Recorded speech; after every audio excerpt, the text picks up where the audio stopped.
ચલો એવરીવન, આજે આપણે લોકો ચેપ્ટર જે શરૂ કરવાના છીએ અને આ ચેપ્ટરનું નામ છે પ્રવેશ, ભાગીદારનો પ્રવેશ. પણ ભાગીદારનો પ્રવેશ સ્ટાર્ટ કરતા પહેલા આપણે લોકોએ પ્રવેશ વિશેની થોડીક ખ્યાલ છે શોર્ટમાં મેળવી લઈએ. ઓકે, તો થોડીક આના વિશે થિયરી લખી લઈએ, થોડીક આના વિશે ખ્યાલ પણ સમજી લઈએ ગાઈસ. લખજો જરૂરી ખાતાઓ, ચેપ્ટરનું નામ લખજો ગાઈસ. પહેલા તો ચેપ્ટર નંબર 5, ભાગીદારનો પ્રવેશ. ભાગીદારનો પ્રવેશ. જો આ ચેપ્ટર કરી જોઈશું ગાઈસ, તો 8 માર્ક્સના 2 દાખલા તમને લોકોને પૂછાવાના છે. આની અંદર 8 માર્ક્સના કેટલા દાખલા છે? 2. બરોબર છે. સૌથી પહેલા આની અંદર હેડિંગ આપો જરૂરી ખાતાઓ. જરૂરી ખાતાઓ. આના અંદર કયા કયા ખાતાઓ છે એ બનાવવામાં આવે છે. તો પહેલું જે ખાતું છે એનું નામ છે પુનઃ મૂલ્યાંકન ખાતું. આ પુનઃ મૂલ્યાંકન ખાતું જે છે એનું બીજું નામ છે નફા નુકસાન હવાલા ખાતું. શું છે? નફા નુકસાન હવાલા ખાતું. એટલે કે તમને લોકોને પુનઃ મૂલ્યાંકન ખાતાની જગ્યાએ નફા નુકસાન હવાલા ખાતું એમ પણ પૂછી શકે ગાઈસ. આનો તમને બધાને નિયમ છે એ ખબર છે. આવી રીતના માનો કે આપણું પુનઃ મૂલ્યાંકન ખાતું હોય, બરોબર છે, અહીંયા હોય ઉધાર અને અહીંયા હોય જમા. જો તમને લોકોને ફાયદો થાય, ફાયદો અથવા નફો થાય, તો તમારે અહીંયા શું કરવાનું છે ગાઈસ? જમા કરવાનું. નફો અથવા ફાયદો પુનઃ મૂલ્યાંકન ખાતે શું કરી દેવાનું? જમા. અને જો તમને ખોટ જાય અથવા તો નુકસાન થાય તો એ પુનઃ મૂલ્યાંકન ખાતે શું કરી દેવાનું ગાઈસ? ઉધાર. કે નફો કે ફાયદો જમા કરજો અને નફો કે ખોટ, નુકસાન કે ખોટ જાય તો તમારે લોકો શું કરી દેવાનું છે ફ્રેન્ડ્સ? ઉધાર કરી દેવાનું છે. પુનઃ મૂલ્યાંકન ખાતું બંધ કરીએ. માનો કે જમા બાજુનો સરવાળો વધુ છે. કેનો સરવાળો વધુ છે? જમા બાજુનો. તો અહીંયા આપણે સરવાળો અહીંયા મૂકીએ. જે સરવાળો આવે એ પાછો આપણે અહીંયા મૂકીએ. જમામાંથી ઉધાર બાજુની જેટલી પણ એન્ટ્રી હશે એને આપણે માઇનસ કરશું તો અહીંયા તફાવતની રકમ આવશે. અહીંયા જે તફાવતની રકમ આવે એને આપણે લોકો શું કહીએ છીએ? નફો કહીએ છીએ. શું કહીએ છીએ? નફો. અને આ નફો છે એ કોને દેવાનો છે? પેલા તો કે આ નફો જૂના ભાગીદારોને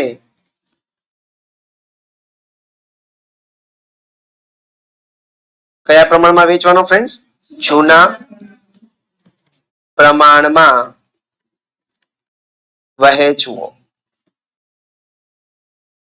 જો નફો આવે તો એ કોને દેવાનો? તો કે જૂના ભાગીદારોને. અને કયા પ્રમાણમાં ફ્રેન્ડ્સ? તો કે જૂના પ્રમાણમાં જ દેવાનો. માનો કે ઉધાર બાજુનો સરવાળો વધારે આવે, આનો સરવાળો વધારે આવે ઉધાર બાજુનો, તો તમારે શું કરવાનું? બંને સરવાળો બંને બાજુએ મૂકી દેવાનો. અને રકમ ક્યાં ઘટશે? જમા બાજુ ઘટશે. આ જમા બાજુ રકમ ઘટે તો એ આપવાની કોને? આ નફો પણ કોને આપી દે? આ ખોટ આવી છે અહીંયા જ આવે ને આપણે શું કહીશું ગાઈસ? ખોટ. અને ખોટ કોને આપી દેવાની? તો કે જૂના ભાગીદારો વચ્ચે જૂના પ્રમાણમાં વેચવાનો. જૂના ભાગીદારો વચ્ચે જૂના પ્રમાણમાં. બરોબર છે. એટલે માનો કે અહીંયા નફો હોય, અહીંયા ઉધાર હોય, તો ભાગીદારના મૂડી ખાતે શું કરી દેવાનું? જમા. અને માનો કે અહીંયા ખોટ જમા છે તો ભાગીદારના મૂડી ખાતે શું કરી દેવાનું? ઉધાર. ક્લિયર બધાને everyone? Confirm is this? Okay. એના પછીનો બીજું જે ખાતું છે મહત્વનું, એ જ ખાતું કયું છે? ભાગીદારોના મૂડી અને ચાલુ ખાતા. આના વિશે મારે તમને કઈ કહેવાની જરૂર નથી, કારણ કે ઓલરેડી આપણે લોકોએ વાર્ષિક હિસાબમાં આના વિશે ઘણું શીખા છે.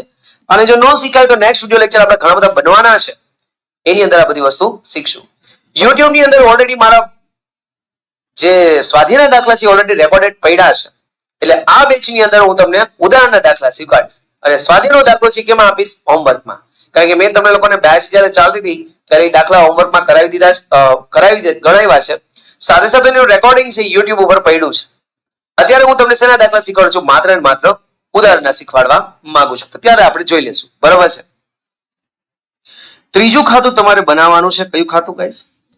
રોકડ અથવા બેંક ખાતું.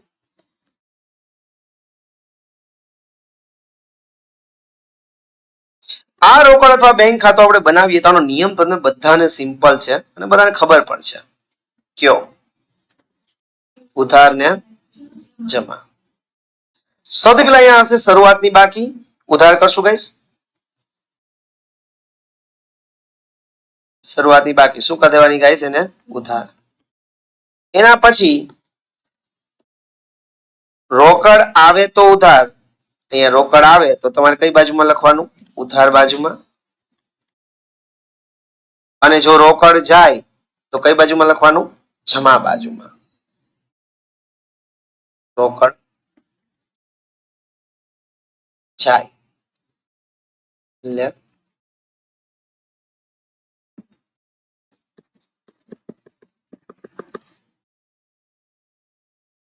રોકડ જાય તો જમા.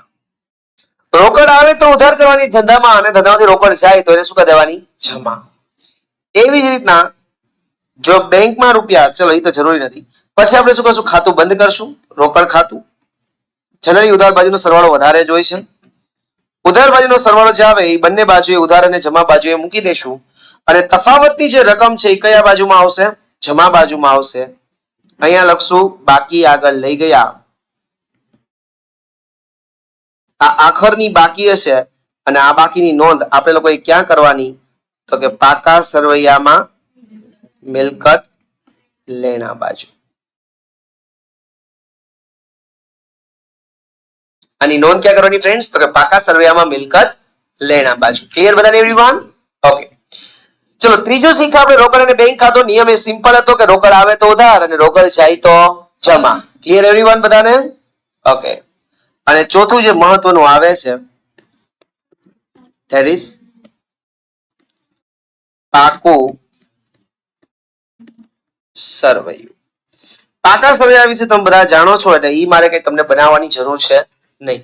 તો જ્યારે આપણે લોકો આ ચેપ્ટર ભણતા હોય, કયું ચેપ્ટર આપણે ભણીએ છીએ ગાઈસ? તો કે ભાગીદારનો પ્રવેશ.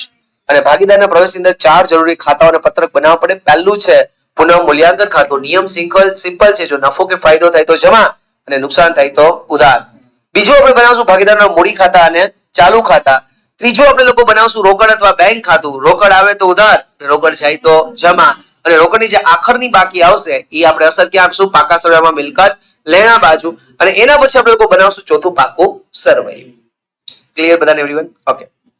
આ દાખલો જ્યારે ગણતા આવીશું ત્યારે આપણે એક વસ્તુની જરૂર પડશે, અને એ વસ્તુનું નામ છે ત્યાગનું પ્રમાણ. શું છે? ત્યાગનું પ્રમાણ.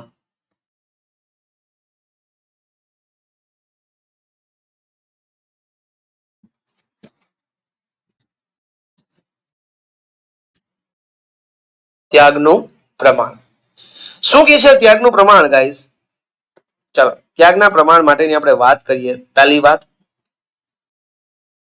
જો દાખલામાં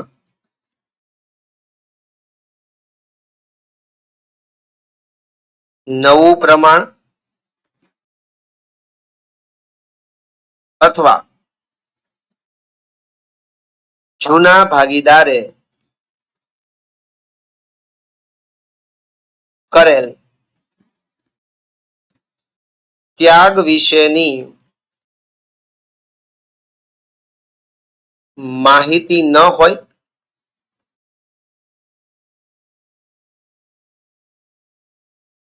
ત્યારે જૂનું પ્રમાણ બરાબર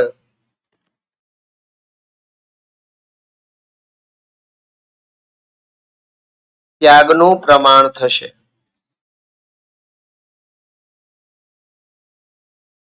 જો તમને દાખલામાં છે ને નવું પ્રમાણ નથી આપ્યું. શું નથી આપ્યું? નવું પ્રમાણ. કયા ભાગીદારે કેટલો ત્યાગ કર્યો છે એ પણ તમને માહિતી આપી નથી. તો એ સંજોગોમાં તમારે જો ત્યાગનું પ્રમાણ ગોતવાનું થાય તો તમારું જૂનું પ્રમાણ શું બની જશે? તમારું ત્યાગનું પ્રમાણ. બીજું, જો દાખલામાં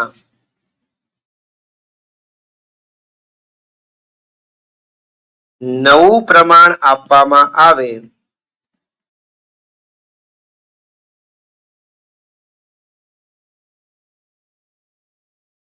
તો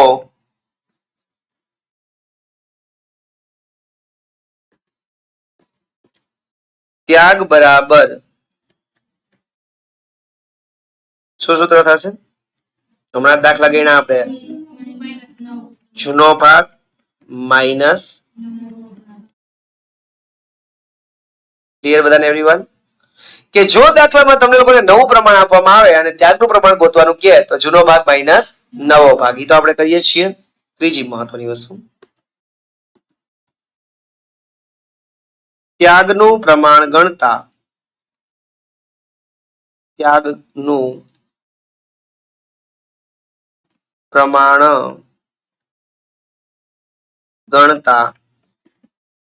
જવાબ માઇનસમાં આવે. જવાબ શેમાં આવે? માઇનસમાં. તો લાભ થયો કહેવાય.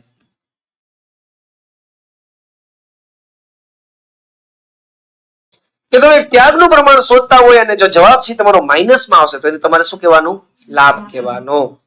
બરોબર છે? આટલી વસ્તુ સમજાણી ગઈ આદ ત્યાગના પ્રમાણ વિશે. હજી અહીંયા એક મહત્વનો ટોપિક આવે છે. કયો ટોપિક છે? પાઘડી. પાઘડી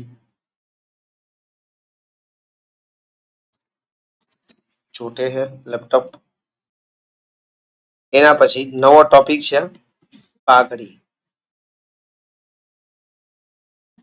શું કહે છો ભાઈ? રાહુલભાઈ કોમેન્ટ હોય જ કઈક કા? તું તો બહુ ડાયો છોકરો છે બાપા. ચલો એના પછીનો ટોપિક નવો છે અને એનું નામ છે શું ગાઈસ? પાઘડી. હવે પાઘડી છે ને આ ઇમ્પોર્ટન્ટ ટોપિક આ છે. પાઘડી પ્રવેશ અને નિવૃત્તિના જો તમે દાખલા ગણતા હોય તો પ્રવેશ અને નિવૃત્તિની અંદર જો કોઈ મહત્વનો આઈએમપી ટોપિક હોય તો એ શું છે ગાઈસ? પાઘડી. પાઘડીમાં કેવું છે સમજો. સૌથી પહેલા પહેલો નંબર, જો ભાગીદાર જો નવો ભાગીદાર લખજો. જો નવો ભાગીદાર પોતાના ભાગની પાઘડીની રકમ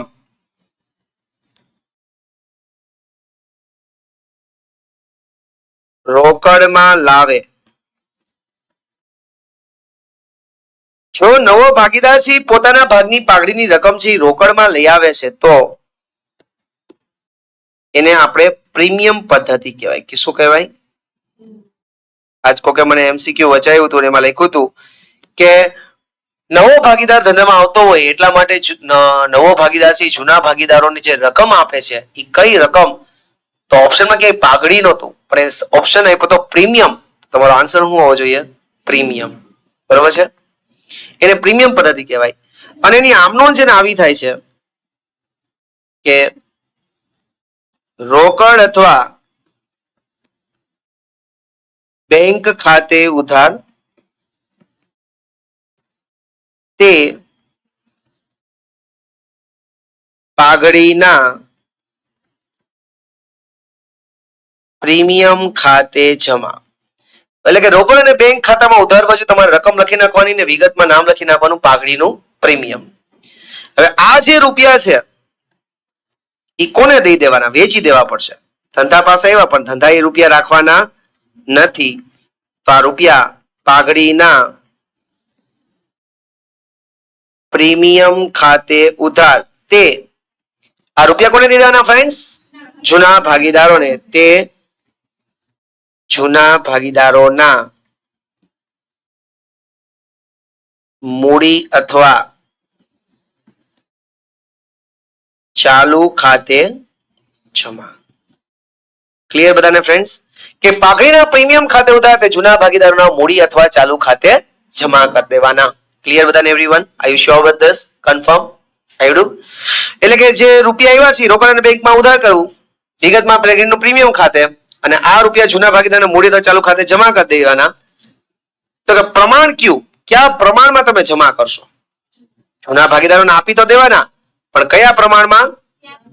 ત્યાગના પ્રમાણમાં. Very good. અહીં કાઉસ કરીને લખો ગાઈસ. નહીં રાહુલભાઈ, નહીં. ત્યાગના પ્રમાણમાં. એટલે આપણે ઉપર જોયું ને આગળ ત્યાગનું પ્રમાણ, એ અહીંયા કામ આવશે પાઘડી માટે. બરોબર છે? એ જૂના ભાગીદારને પાઘડીના રૂપિયા દઈ દેવાના, પણ કયા પ્રમાણમાં દેવાના ફ્રેન્ડ્સ? ત્યાગના પ્રમાણમાં. માનો કે બીજો ઓપ્શન એ થાય કે નવો ભાગીદાર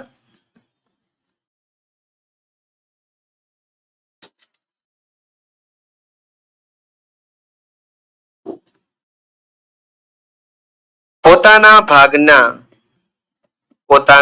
ભાગની પાઘડીના નાણાં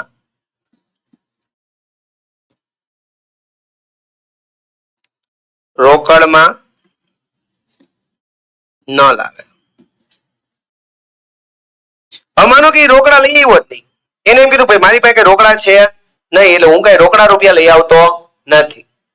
તો રોકડા રૂપિયા લઈ આવતો નથી, તો આપણે એને કઈ મૂકશું નહીં. આપણે એને નહીં મૂકીએ કે જાજા બચ્ચા જીલે આપની જિંદગી, કાંઈ વાંધો નહીં, નથી દેવા, તું મારો ભાઈ છો ને આપણે ન દે તો હાલશે ને, એવું નહીં. આપણે એને નહીં મૂકીએ. આપણે શું કરશું કે એ જે રૂપિયા મૂડીના લઈ હોય છે એમાંથી આપણે રૂપિયા કાઢી લેશું. બરોબર છે?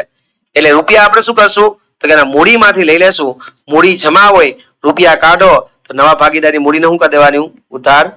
એટલે કે નવા ભાગીદારના મૂડી ખાતે ઉધાર. નવા ભાગીદારના મૂડીમાંથી આ રૂપિયા લઈ લેવાના અને આ જ રૂપિયા પાછા કોને દઈ દેવાના? જૂના ભાગીદારને. તે જૂના ભાગીદારના મૂડી ખાતે જમા. કયા પ્રમાણમાં ફ્રેન્ડ્સ? ત્યાગના પ્રમાણ. સમજાણું? હવે માનો કે ઓછા વધતા રૂપિયા આપ્યા હોય, માનો કે લાખ રૂપિયા થતો તને 80,000 લઈ આવ્યો, તો 80,000 રૂપિયા જે રોકડા લઈ આવ્યો છે એની આપણે આ આમ નોંધ કરશું. અને માનો કે 20,000 નથી લઈ આવ્યો, તો 20,000 આપણે શું કરશું? એના મૂડીમાંથી લઈ લેશું. ક્લિયર બધાના ટોપિક એવરીવન? ત્રીજો ટોપિક,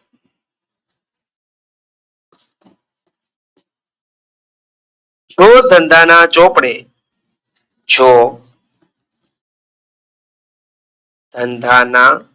ચોપડે પહેલેથી જ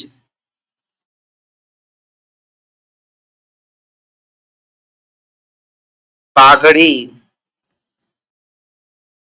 દર્શાવેલ હોય. માનો કે ધંધાના ચોપડે છે ને પહેલેથી જ પાઘડી દર્શાવી છે, એટલે કે તમારું પાકું સરવૈયું હોય અને પાકા સરવૈયામાં પાઘડી ઓલરેડી બતાવતા જ હોય. પાઘડી પાકા સરવૈયામાં ઓલરેડી બતાવે છે, તો એને શું કરશો? તો કે એનું આપણે શું કરશું સમજો. જૂની પાઘડીને નુકસાન સમજી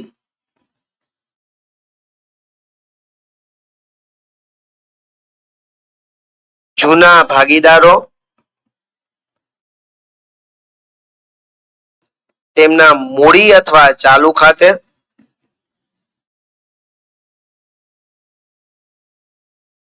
ઉધાર કરી દેશે. કયા પ્રમાણમાં? જૂના પ્રમાણમાં. કે જો ધંધાના ચોપડે પહેલેથી જ પાઘડી દર્શાવેલ હોય ગાઈસ, તો જૂની પાઘડીને નુકસાન સમજી જૂના ભાગીદારો એના મૂડી અને ચાલુ ખાતાને શું કરી દેશે ગાઈસ? ઉધાર કરી દેશે. અને કયા પ્રમાણમાં ઉધાર કરી દેશે ફ્રેન્ડ્સ? જૂના પ્રમાણમાં. નાઉ ઓકે વિથ ધીસ ગાઈસ? સમજાણું બધાને એવરીવન? Okay, that's great. તો આ ટોપિક હતો શેનો? પાઘડીનો. સમજાઈ ગયું? ત્રણે ત્રણ ટોપિક. રોકડમાં લઈ આવે, પ્રીમિયમ પદ્ધતિ છે, રોકડ ખાતે ઉધાર, તે પાઘડીના પ્રીમિયમ ખાતે જમા. એટલે કે જૂના ભાગીદારોને દઈ દેવાનું, પણ કયા પ્રમાણમાં? ત્યાગના પ્રમાણ. જો રૂપિયા ન લઈ આવે તો કે નવા ભાગીદારના મૂડી ખાતે ઉધાર કરી દેવાનું અને રૂપિયા કોને દઈ દેવાના? જૂના ભાગીદારને. કયા પ્રમાણમાં? ત્યાગના પ્રમાણમાં. અને જો પહેલેથી જ પાઘડી દર્શાવેલી છે, પાકા સરવૈયામાં ઓલરેડી પાઘડી છે જ, તો એને નુકસાન સમજી અને જૂના ભાગીદારો છે પોતાના મૂડી ખાતા શું કરી દેશે? ઉધાર કરી દેશે. અને કયા પ્રમાણમાં ઉધાર કરશે? જૂના પ્રમાણમાં. Clear everyone? એના પછીનો લાસ્ટ ટોપિક, નવો ભાગીદાર મૂડી પેટે નાણાં લઈ આવે. નવો ભાગીદાર શું કરે છે ગાઈસ? તો કે મૂડી પેટે નાણાં લઈને આવે છે તો એની શું આમ નોંધ થાય કે મૂડી પેટે નાણાં લઈ આવે તો રોકડમાં આવે તો ઉધાર એટલે કે રોકડ અથવા બેંક ખાતે ઉધાર. તે કોણ લઈ આવ્યો છે ગાઈસ? નવો ભાગીદાર. તો તે નવા ભાગીદારના મૂડી ખાતે. બસ આટલી વસ્તુ જો તમને આવડી જાય ગાઈસ તો આના પછીના વિડિયો લેક્ચર્સ થી આપણે લોકો દાખલા કરવાની શરૂઆત કરશો અને દાખલા જ નહીં બધા ઈઝી બનશે ગાઈસ. પણ આજે જે મેં થિયરી લખાવી છે ફરી ફરીને રિવિઝન થવું જોઈએ. વિડિયો લેક્ચર છે ઉદાહરણના છે હું શીખવાડીશ. સ્વાધ્યાય ઓલરેડી આપણો પર રેકોર્ડેડ છે અને ક્લાસમાં પણ મેં શીખવેલું છે ગાઈસ. ઓકે, મળીએ નેક્સ્ટ વિડિયો લેક્ચરમાં. ત્યાં સુધી રજા આપો ગાઈસ. જય હિન્દ, જય ભારત, જય Dwarkadhish. Have a nice day everyone. Have a nice day.